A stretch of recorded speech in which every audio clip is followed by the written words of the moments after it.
think we messed with the curve on our couch. The phenomenon formerly known as global warming. Did you know, Steve, that it's changing? I did. Why? Because that phrase is just not catching on, apparently. Yeah, people don't get the term global warming, and surveys show that people are turned off by it. It's over-publicized and politicized.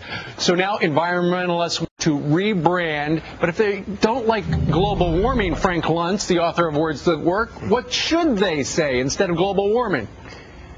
Well, the amazing thing, or to me the amusing thing, is that back 7 years ago when we did this research and we found that the American people were much more connected to climate change than global warming, all the environmental groups across the country went crazy. They were yelling and screaming that this is anti-environment, that this is just a word game.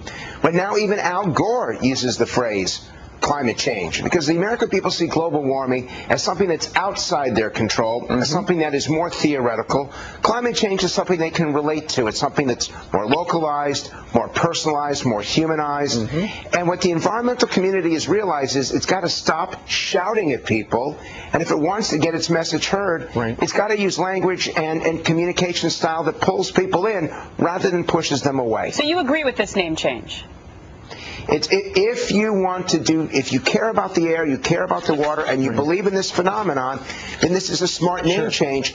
But again, to me, the funny thing is the very people who are now changing their name were the people who went hysterical 5 years ago when people like me suggested you ought to change the name to climate change. And in fact, you're an expert at this because you rebranded it. Once upon a time, they used to refer to it as the estate tax, but that wasn't really, you know, estate, that's when I died and stuff like that. But you came up with the death tax. The death tax, which is used today.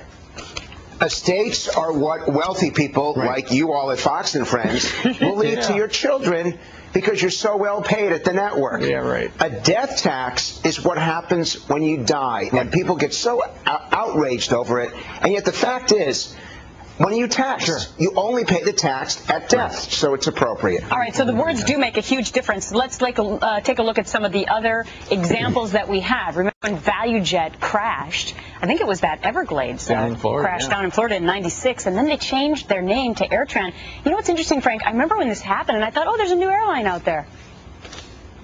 Because people, even though that crash was so tragic, people do not relate the new name to the old name, the new company to the old company. You know what? It worked. But as you said, sometimes you don't want to change the name. The idea of New Coke was the dumbest thing anyone could have done. Because nobody wanted New Coke. They wanted the original formula, the original taste. So that was a failure. But then you look at the another successful rebranding. Camel came up with Joe Camel, and suddenly it was cool to a whole generation of younger smokers to light up. Well, I'm going to leave that to others. There are sometimes when you shouldn't be rebranding something, when the products are better off just left alone. But I'll tell you, I'll give you another example. If you call a soft drink a carbonated drink, people think of the chemicals. But if you call it sparkling, they think of the taste and they think of how it makes them feel. Another example, you call a drink a diet drink, people think of what's put into it. When you call it light, Pepsi Light, Coke Light, just Bud Light. People think that it's less calories. They think of the stuff that's been taken out rather than what's been put in. Interesting. Very interesting. People sit around offices all across the country and think of these words all day long. Frank, you're one of them. It's my life, by the way. I know. Thanks for filling us in on your secrets. Thank you.